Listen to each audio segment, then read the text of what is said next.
So you remember how I told you we couldn't get into the office? Oh yeah. Yeah, what happened So with that? I went to the office this morning and it was locked again. And I was Oh like, no. I can't miss this again. Like, these guys are gonna kill me. So I just went in, I just hopped into WeWork. So I'm in one of those. Wi-Fi is like a core human need at this stage in our Yeah, development. So internet access, I mean it's a core need. Like you can bunch that in with water. You need water, you need shelter. yeah. You basically need internet access too. Hey there, and welcome back to Swept Media here at the convergence of AI and Web3. Today, I'll be talking with someone who is helping to build a stable footing for builders on the finance and technical sides of the evolving Web3 space. Stablecoin launches are becoming rather common these days as their value proposition is as clear as day. However, there are nuances to the emerging AI sector in tandem with real world assets that has yet to be explored. That's where today's guest, Conor Moore, co-founder of USDAI, comes in. With host Brian Newar, that's me, we'll find out just how USDAI fits into that scheme. Conor, thank you for joining me today. Good morning to you, all the way in New York City. Thanks for having me, Brian. So let's get things kicked off with an easy one. Tell us what the main problem is that USDAI is aiming to solve and how it has turned into a tangible reality for you because it hasn't even launched yet. You're not in mainnet. It's still very much in beta, but you're turning this thing into a reality. Yeah, so let me give you a little history on what we've been building as a company over the last few years and kind of, how that has led us to where we are today. So personally, I started my career in finance, so worked in investment banking and private equity, as did my co-founder. We both worked at Deutsche Bank together. And then in 2021, late 2021, we were kind of looking at what was happening in the crypto space with sort of these financial primitives starting to take form and, the basis of DeFi, really Uniswap and Aave being kind of those two examples of 0 to 1 moments in financial innovation. And if you think about Uniswap and Aave, these are fundamentally geared towards creating products around liquid tokens, which are most similar to liquid stocks or currencies, things that trade every day. And so you had, AMMs and you had borrowing and lending. And what our backgrounds were in was more on the illiquid side of things. So think, creating structured credit products, structured equity products, private markets, things that don't trade as frequently. And we thought there would be kind of a natural progression of crypto taking over this, vertical of traditional finance, which is a very large business on Wall Street. And so we wanted to kind of, get ahead of that and start to build what we thought would be the next innovation in DeFi. And that was really kind of in this structured credit for illiquid asset type category. And so we started this company. It was originally called MetaStreet. We rebranded recently to USDAI, but basically creating structured credit products for illiquid asset pairs. And the problem that we experienced over the last couple of years, delivering these sort of financial primitives was finding the right collateral pairs to map with, this pool of capital on chain. Because if you think about the RWA space historically, there's been tremendous adverse selection problems, where you have to ask yourself if, for example, someone's trying to do real estate on chain, why would they not go and get financing from a bank where you have sort of the most robust debt capital market in the world for any asset type is like real estate debt.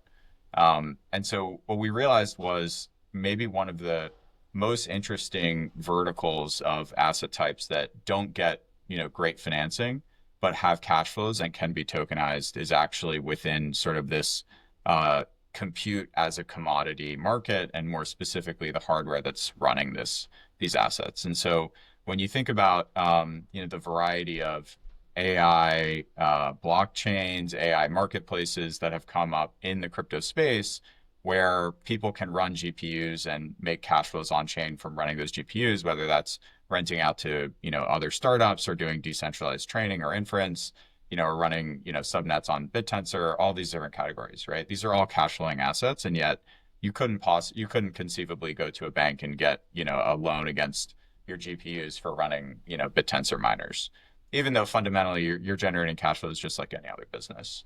And so we felt like there was a natural kind of spot to put the structured credit product that we had built historically and pair it with this, now semi crypto native, semi fungible collateral in GPUs. And what we've seen over kind of the last 2 years is traditional credit markets have started to, get into this space as well. But they're really financing only the biggest operators. So you have, funds like Blackstone obviously doing the large deal with CoreWeave before they IPO'd. And one of the most interesting things about that is what it proved to the market was that GPUs can be, a proven collateral type at scale, and that the yields are quite high. So Blackstone did that deal at, SOFR plus 11, which is basically a 15% cost of capital. And what we thought was really interesting there is if you can, take a 15% yield profile, mid-teens, let's say, 15 to 25, something like this on average, and pass that through to on-chain users, now you have a really interesting product from a DeFi perspective because you have high yields that are non-inflationary and not, tied to the rest of crypto volatility, right? Your GPU's ability to repay your loan has no bearing on whether Bitcoin is up or down or sideways or whatever.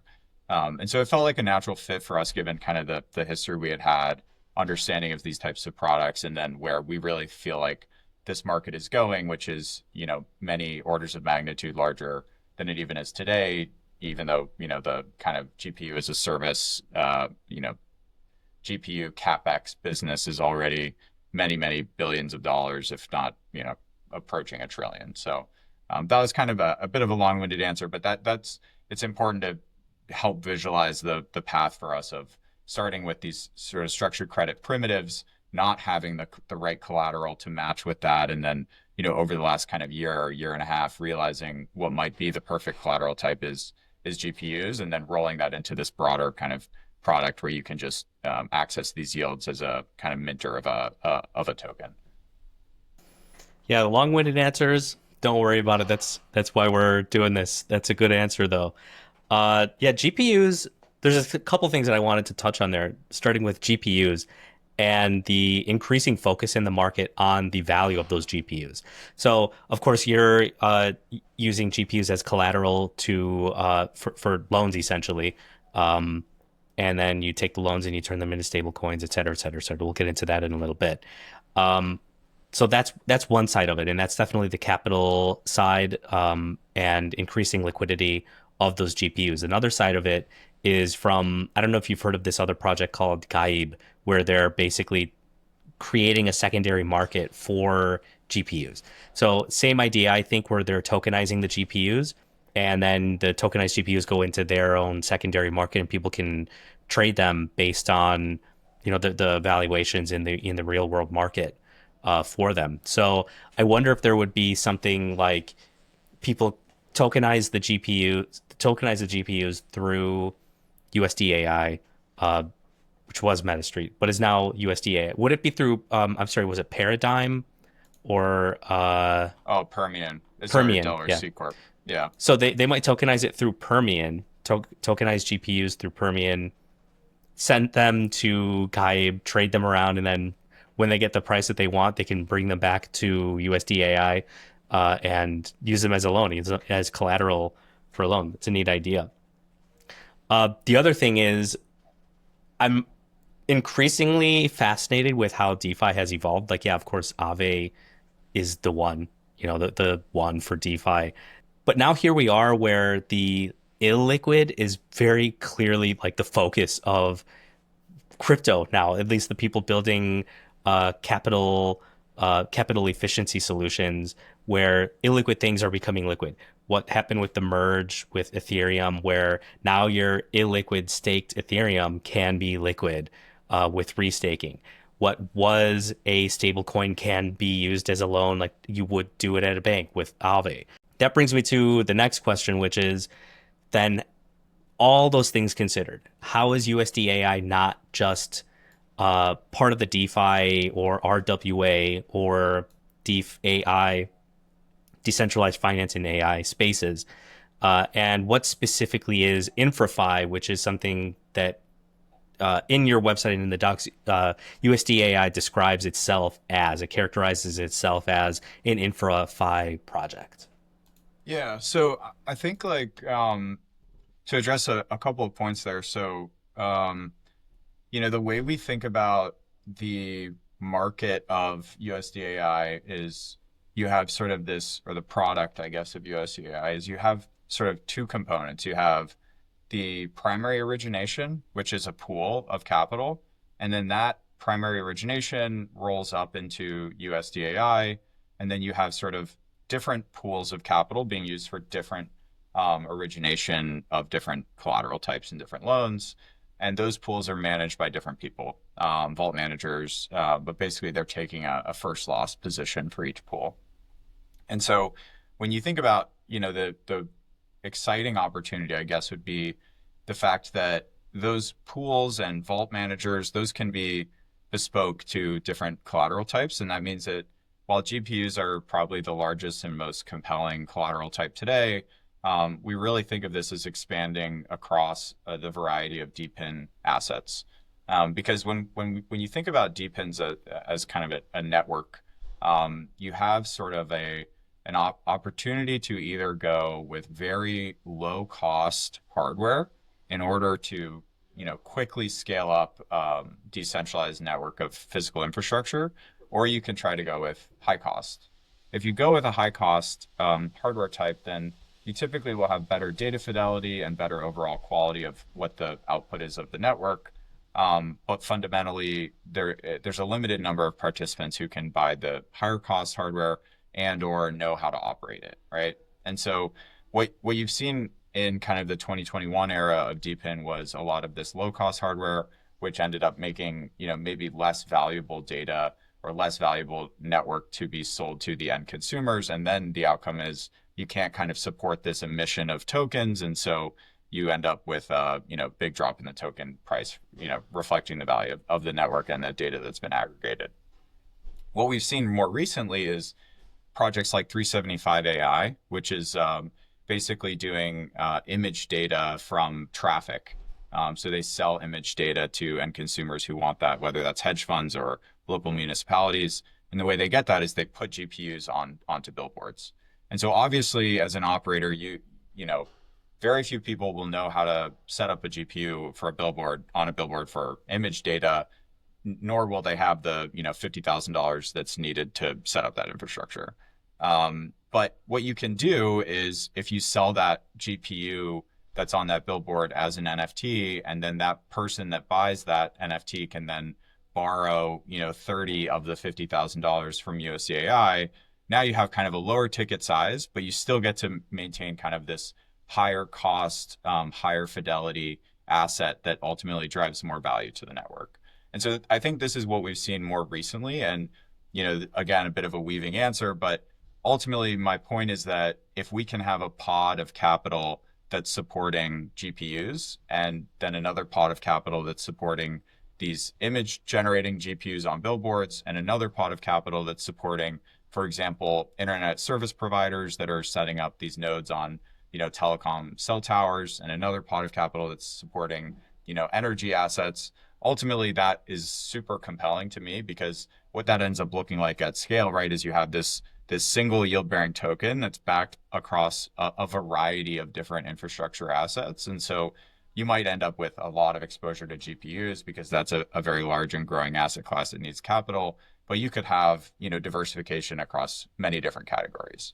And for each one of those pods, you actually will have a vault underwriter who has to take a first loss position. And so that there's skin in the game for this, underwriting process to make sure that you're not getting screwed over by the guy who's originating these loans. And so ultimately, when we think about where we fit, and the reason why I don't feel like we fit super well into RWA or DeFi AI or any of these categories is really because it is financing infrastructure across a variety of different infrastructure types that can't get access to financing elsewhere because they're running, through a DePIN network. And ultimately that precludes you from accessing traditional bank financing or anything like this. And so it's a crypto native solution for a crypto native problem.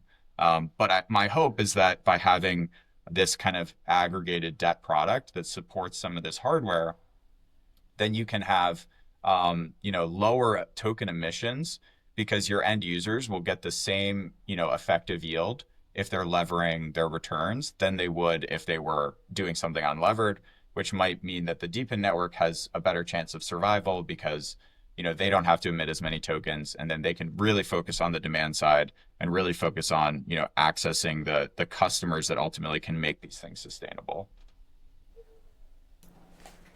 Okay, I see, I see. So because it's made up of so many different aspects of the crypto native world, including DeFi and of course aspects of RWA, and kind of going a little bit further in the sense that you're building infrastructure and giving that infrastructure for others to use on the capital side and in capital markets from a Web3 native, crypto native standpoint. So that's why it's InfraFi rather than just DeFi, because you're actually using some elements of DeFi in this build. Yeah, that's really interesting. In how it's expanding access to that type of capital, specifically for startups too, because those startups are critical for the tech sector. So I guess shifting over into the actual features of USDAI. So we have an idea of now why USDAI exists and um, the main idea behind why what you're trying to do with it. Now, a little background I'll provide is that essentially USDAI is taking tokenized GPUs and people can use them as collateral for a loan, and those loans are then issued in stable coins. And if I understand correctly, the stable coins are uh, two faceted. There's actually two types of stable coins. One of them is your traditional type of stable coin pegged to a dollar, and the other is a type of stable coin that is um, kind of like a liquid staking token, but on the stablecoin side of things, where it's yield generating, it's yield bearing stablecoin, and that value of that stablecoin is it can fluctuate at times, and that's because of its existence on the secondary market, and I guess some other reasons which maybe you can help shed some light on here. So on that side of things, on the SUSDAI token, that LCT, I believe it's called the liquid collateral token, what pegging mechanism is in place to keep both the stablecoin pegged to the dollar and SUSDAI from experiencing dramatic price volatility?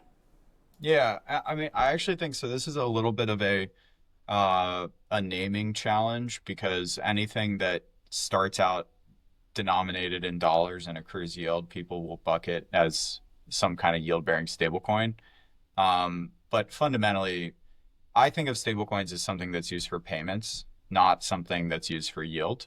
And so what we're really doing here looks more like a bond index, maybe.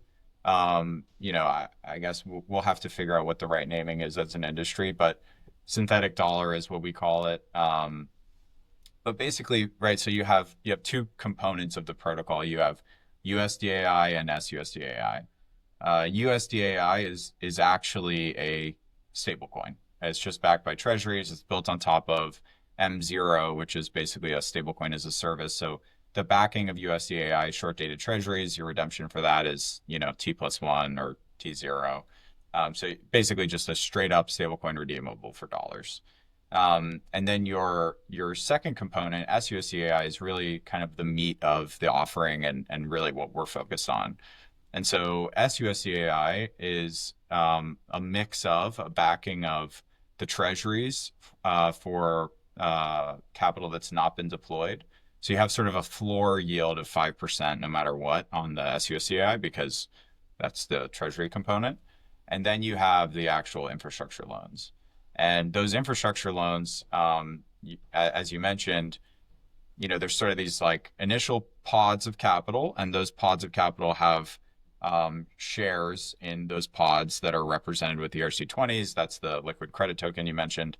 Those are then sold, basically deposited to the backing of SUSDAI. And so SUSDAI is also a share-based accounting system where you have, a variety of assets backing it, and your net asset value is, the value of SUSDAI and what that trades at. And so if you have kind of a 15% blended yield over the course of a year.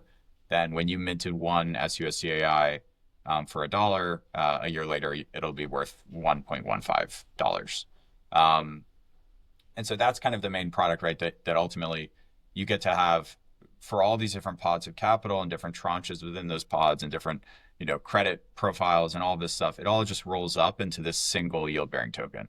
And so as a user, what you get to do is kind of think holistically about the offering and what the different components are of the protocol. But for you to actually execute your deposit, or execute on like what you think if this is a good use of your money or not is just a one-click deposit, as opposed to viewing each individual pod and having to dig into all of these different components. And so SUSDAI, and I think this is where this product is particularly compelling relative to non-crypto based credit products, is SUSDAI can trade day one on the secondary market. So you can have, and we will have, AMM liquidity for each one of these, for SUSDAI. So you can trade in and out of it. You can also redeem back to the underlying assets. Despite the loans being long dated, they're typically 3-year long loans. Those loans amortize. And so every 30 days, you have a bucket of capital that's available for the SUSDAI holder to actually like redeem back into dollars and exit the position early. And this is in sharp contrast to how you would typically see a private credit vehicle. And so, I think that's where this starts to get really interesting, is building this on crypto rails. You have this ability to plug this into the rest of DeFi, so you can trade in and out of your tokens on AMMs, but you can also get back leverage on Euler, Morpho, Aave eventually, and then you start to see, okay, you have a base 15% yield, but I can maybe lever this up, a couple of times, and now I'm getting higher yields on the position and stuff like that. All of that permissionlessly. Obviously, this is the beauty of having DeFi rails plugged into the rest of the product. Do you see potential institutional clients for USDAI? Like, is there demand from them to have these types of bond index tokens? I think probably bond index token is a better description for what SUSDAI is. So obviously they're familiar with bond indexes, and they probably are trading those on the regular anyway. Do you see a demand from them for a Web3 solution that does the same thing, but which can be levered up a lot more and exited much, much quicker than a bond index token? Yeah, so I think Athena is the best comp. So Athena, early days starts out with a fundraise with just primarily institutions, but those institutions were crypto native, right? They get their initial capital in through that, then they open it up to broader kind of anyone in crypto. That's where they really see tremendous growth in their deposit base. And then once they were at, call it $1 billion of TVL, then they could kind of go to what I would call crypto curious institutions. So like Franklin Templeton and, BlackRock, although BlackRock now at this point, I would say almost getting to the point of crypto native. And those institutions and say, hey, look, we've got $1 billion of capital here. Obviously, this is, something that's seems to be interesting to the market. This is a unique crypto native yield as opposed to repackaging RWA yields. And so, that's why, maybe this would be compelling for those guys. And then those guys start to come in, and then you have, maybe you start to really get tremendous scale from there. I think, for the Athena example, obviously there's only so much you can do with the basis trade before it is an ARB. So, it goes away. But I think that's kind of the similar expectation I would have for what we're doing here. So to say that these are basically crypto native yield products, like you can't actually create this without crypto, especially for the folks who are using GPUs for, decentralized training. You're not obviously going to a bank to get a loan against GPUs if your cash flows are in some governance token or some kind of emission token. And so to be able to get to a certain scale where the institutions say, okay, this is a legit thing, it's not, too small for me to pay attention to, but then be able to be selling a yield source that they wouldn't be able to get elsewhere. That's kind of the key component to be, I think, compelling to these guys. Okay, yeah, I think that tracks. That tracks. And I don't know if you saw that JP Morgan is now accepting BTC ETF tokens for collateral on their loans. So like it's kind of creeping into the mainstream if JP Morgan, which has been historically anti Bitcoin or anti crypto, is now accepting those. Granted, ETFs are like more, it's really more of a stock, and it probably makes it a lot easier for Jamie Dimon to go along with this. But yeah, that's definitely the way things are going when you see a giant bank like that do something like accepting a BTC ETF as collateral on a loan. Yeah, I think that the kind of supporting infrastructure around this stuff is just so much better than what it was a few years ago. And maybe this is why it's taken so long to really see compelling kind of RWA asset types on chain. But what we've realized is like, for example, Coinbase now has a institutional product where the users can have a Coinbase wallet that's just an MPC wallet. So there's no, managing seed phrases and so on. And then they can use that wallet to get the NFTs that represent their assets. They can use those NFTs again through that wallet to borrow the funds. And then they're immediately able to off ramp to dollars all through that process. And so you can imagine if my pitch involved me convincing a enterprise to download MetaMask and write their seed phrase on the back of a notebook somewhere, it might get a little more challenging, right?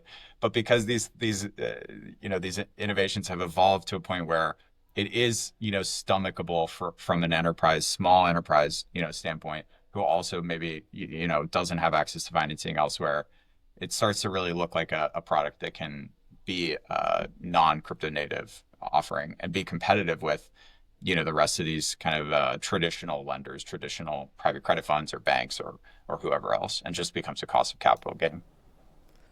So really, at the start of things, you're really targeting the small enterprises and the startups that may have a difficult time obtaining or holding on to their venture capital or really any capital that they're able to raise, because you're trying to present to them a compelling reason or a compelling way to utilize the capital that they have, whether it's a lot of capital or a small amount of capital, which in most cases it is a small amount of capital. So they have to be more flexible with how they use it and get the most out of it.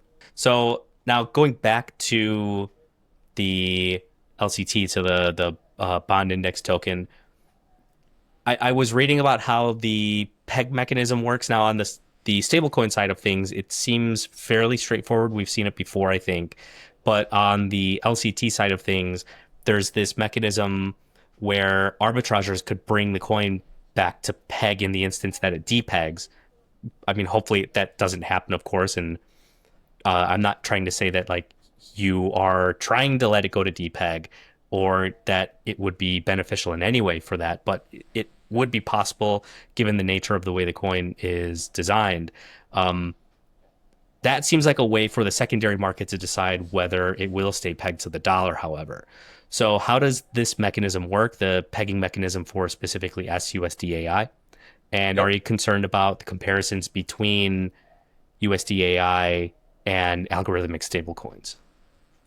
Yeah. So this to answer your second question, it's very far from what an algorithmic stablecoin is. So algorithmic stablecoin looks like kind of a whole lot of game theory, right? Of minting an infinite number of tokens and redeeming, dollars and so on. That's not really what's happening here. So with SUSDAI, you have a backing of SUSDAI, which is the combination of for unutilized capital treasuries, and then for utilized capital, the loans backed by the hardware, GPUs, and so on. Those loans that are backed by hardware, they have typically a 3-year duration, so you get 3% per month in amortization payments, a little over 3% a month, and that capital can be redeemed. So you have there's an element of just deciding how much of the whole basket you want exposed to the GPU loans, which are lower liquidity, higher yield, and treasuries, which are lower yield, higher liquidity. And so we can kind of balance things by saying, okay, we'll cap utilization for SUSDAI at X%, which means you'll always have this kind of treasury component for big redemptions that may come and go, as people want to rebalance into other things, right, or whatever. And then you have the amortization payments, which let's say that you are 100% utilized. Well, then, how do people exit this position? To say, oh, you can trade out of it on secondary. Well, obviously, the end result of this is that it trades at a discount, because if you have to trade out of it on secondary, there's no redemption mechanism, then you will trade at a discount. And so that component is this amortization amount. So every 30 days, these loans are being amortized down. That's what, helps manage the risk profile of depreciating assets in the first place. But that also means that you have this liquidity portion. So save $100 million, you have, 3% a month, and it's fully utilized, then you're going to get $3 million a month in capital that comes back into the pool. And so for an arbitrageur, that every 30 days you're going to get this fresh liquidity, and you can basically buy SUSDAI, redeem out of the protocol directly, and then use the redemption proceeds to buy the token on the secondary market where the peg might have slipped, where you had a discount. That's the arb. But the way that you redeem is a somewhat novel concept that we've created based on kind of prior learnings. And so we call it Q extractable value. And all that this means is, in lieu of having a kind of first in, first out redemption queue, we say, let's make the redemption process a market driven process. So instead of, let's say you have $5 million and I have $10,000. Historically, in our previous protocol designs, if you entered into the queue before I did, I'd have to wait for all of your $5 million before I get my $10,000 out, which can obviously create, challenges. Now, maybe I'm waiting for months just because there's this big guy in front of me who has a bigger position. And so instead of having this kind of first in, first out queue, we introduced a way for people to basically bid to determine how aggressively they want to exit the queue. And that bidding is just going to go towards paying the folks who are not exiting the queue. So let's say that you bid 5 bips on your $5 million and I bid 10 bips on my $10,000. Then I get to, in the next 30-day, redemption queue, I get to get out first because I was willing to pay a higher premium versus you. And then that means that if you don't get out, that was basically your failure to clear the market of what the market deemed was the cost to exit the queue at that point in time. All of those fees then go to the folks. This is the kind of game theory part, is the fees that are generated from those auctions go back to the SUSDAI holders who did not redeem. So if you're, on the fence of redemption, of choosing to redeem or not, well, maybe the fact that you're going to get this juiced up yield from the people who are paying to redeem is what will keep you in the queue in the first place, which then might mean that there's less pressure on that redemption and so on. So that's kind of the protocol design for exiting the queue. And I think important to stress that this is only for extreme scenarios where there is no treasury component, because that's been fully redeemed out, right? And then you have now you're at 100% utilization. And so then you have this redemption queue for the balance of the capital in the pool. So really, it's more of an incentive for the depositors to not redeem in the instance that there is some dramatic issue. There is going to be an incentive, like you don't have to pull out because you'll wind up with a much higher yield if you stay in, and trying to find that balance between the people who absolutely need to exit and the people who can probably stay, and making sure that those tokens remain pegged at the same time. Right. Like we can manage the idiosyncratic risk of the protocol and its solvency, but what we can't manage is something else happening in the market that causes a bunch of people to want to do something else. And that's why we need this kind of mechanism in place, is to have, rules and guidelines for if and when that happens. And then it's not only is it an incentive for the folks who don't redeem, but it's a disincentive, right, for the folks who do redeem. So it's like both sides of that equation. So now let's talk about the GPU token. In the docs, it is described only as a GPU NFT, but maybe you have another name for it, because I don't know how long ago the docs were made. It might have been like a year ago.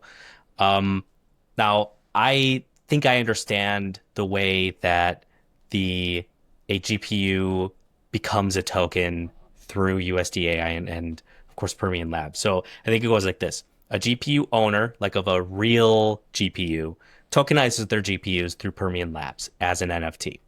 And Permian Labs is set up as this trusted intermediary that is licensed or they're credentialed in some way to evaluate the value of the GPUs and put their stamp of approval on the value of that subsequent NFT that the GPUs represent, or rather that represents the GPUs. Then the NFT owner who runs the physical GPU still puts the NFT up as collateral for a loan, which is issued in USDT, and then the USDT goes back into USDAI as and is it becomes USDAI the stablecoin and then the SUSDAI token too. Is that right or have I missed a mark there? It's almost, yeah. So think of it as you're a depositor, I'm a borrower. Okay, so you have $1 million. You deposit that $1 million into USDAI and then stake it and mint SUSDAI.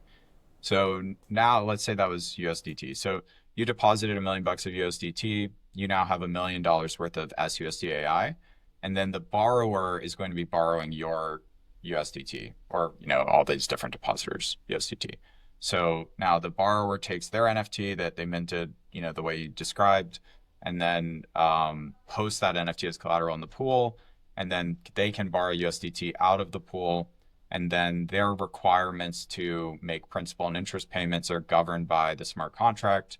And this is why we don't have long MLAs and a bunch of debt covenants and all this stuff you would traditionally see in lending, because it's all permissionlessly immutable on chain. There's only two things that can happen in that loan. They either make their principal and interest payments for the next 3 years and then they reclaim their NFT, or they default and then the NFT is sold. Those are the only things that can happen. And so you don't need a bunch of, legal docs for that, right? It's just, this is what the contract says. So the only legal component that's required is at the initial tokenization. And you hit the nail on the head that the way that works is Permian is the tokenizer of the assets, but the actual underlying contract that allows that to happen, the legal doc, is called a bailment. And so there's only a few ways you can create documents of title. So it's not just like I can just say, okay, I have created this document of title. Like there's an actual, there's legal precedent for what you can do to create documents of title. One of those is called a bailment.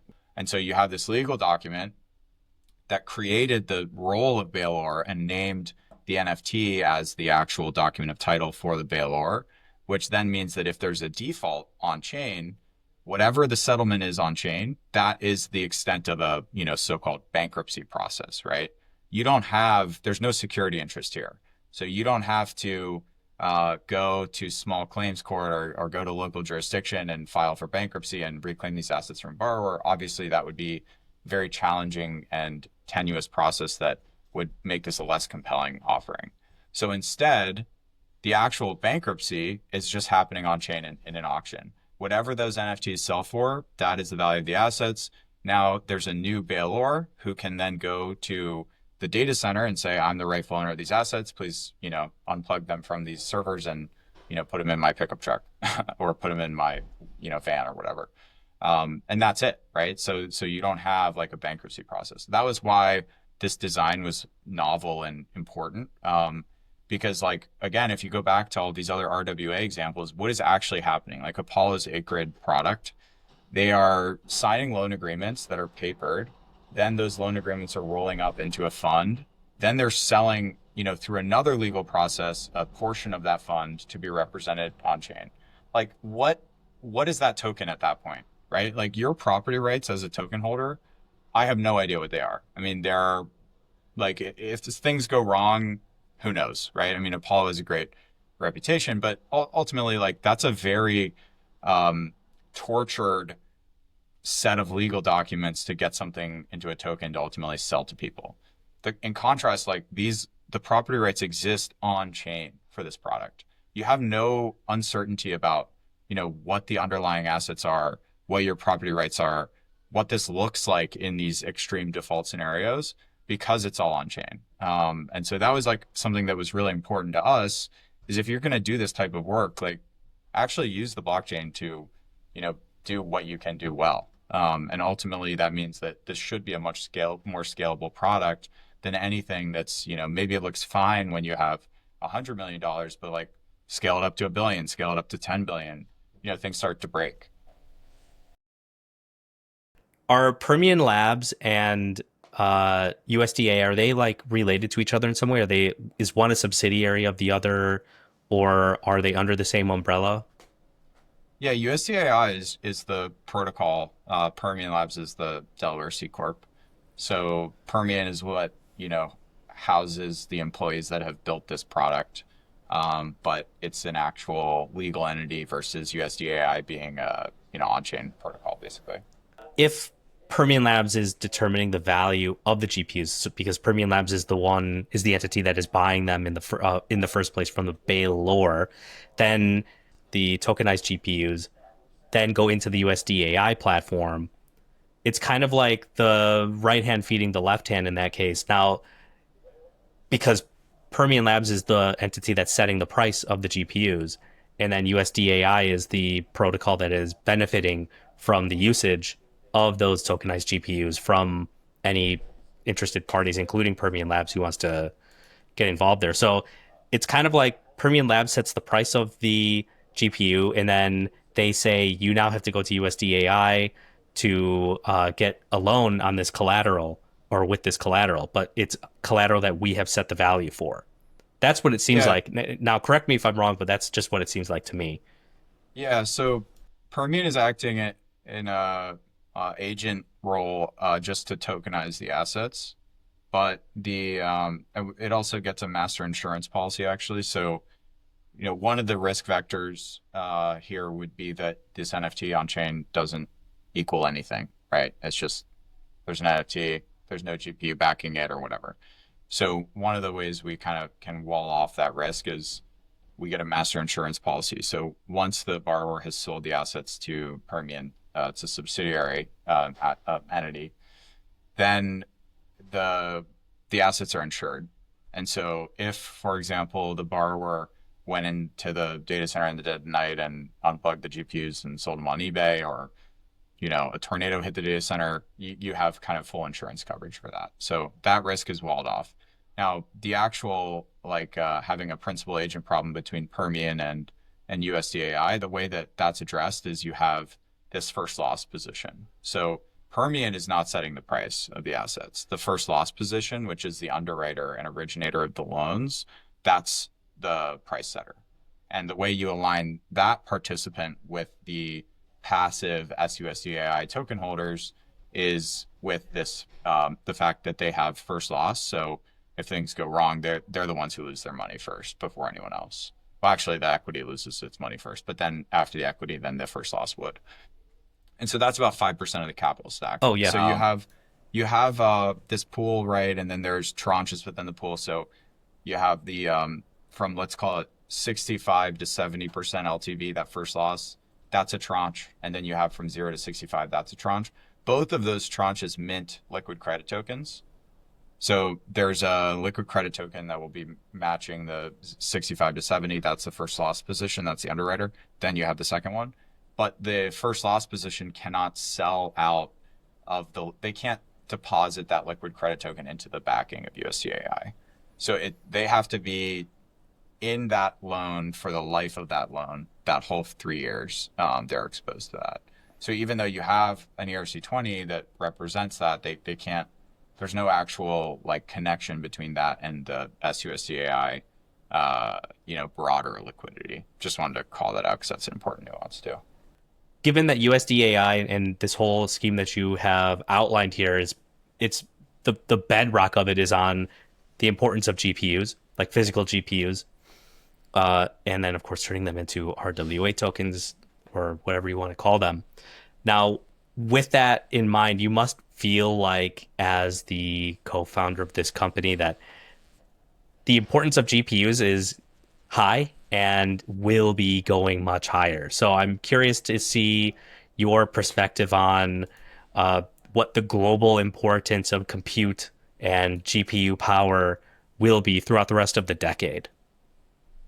Yeah, I mean, I don't think I have a contrarian view here. I think this is pretty well agreed upon that this is probably one of the most important innovations that have happened, in our lifetimes. And I just don't see this going away in any meaningful way. And I think when you really dig into the economics, one of the things that people will often point to is the rental rates for large clusters for the folks who are training LLMs are typically quite high because they need this, big cluster of LLMs, so they'll pay a premium to access that.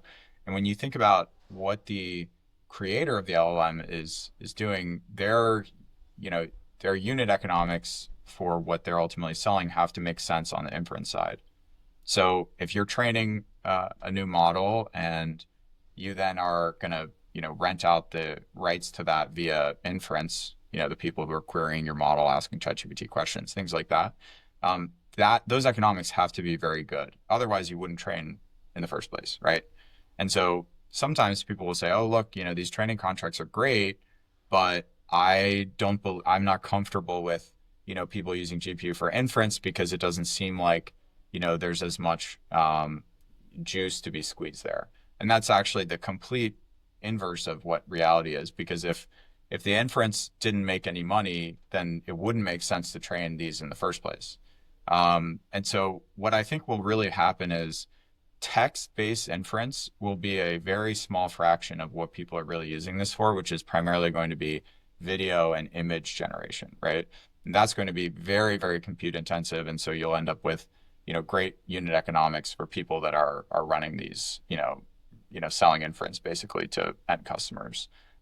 That's where all the money will be made, right? And then I think money will be made on the aggregation of capital and financing GPUs on the CapEx side. I think that there's a lot of neoclouds right now. I don't think there needs to be a lot of neoclouds, and I think the argument of having some differentiation at the software level is probably not super accurate. And that's actually why we like doing asset-backed financing here as opposed to business loans, because I think that really for any neocloud, the majority of their value is really coming from the machines they own and the contracts they sign. There's not a ton of operational value to be created there at the software level. But I think high level, like we just believe this is going to continue to be an increasingly large portion of our lives, and I don't think it's going to be that people look back on this as some big bubble that's going to pop. And so having a little bit of an optimistic perspective on this probably will be the right perspective, in my opinion, on, being on the right side of history here. And probably the banks will get comfortable with this stuff in a few years. And I hope that by the time they do, they'll be coming to compete with us as opposed to us competing with them. Conor Moore, appreciate your time. It's been really enlightening. You telling me about how this new paradigm InfraFi, led by USDAI, DAI works, how it will work, how you expect it to work. Hoping the best for you. Do you have any idea when you'll go live with this? When it'll be out of beta?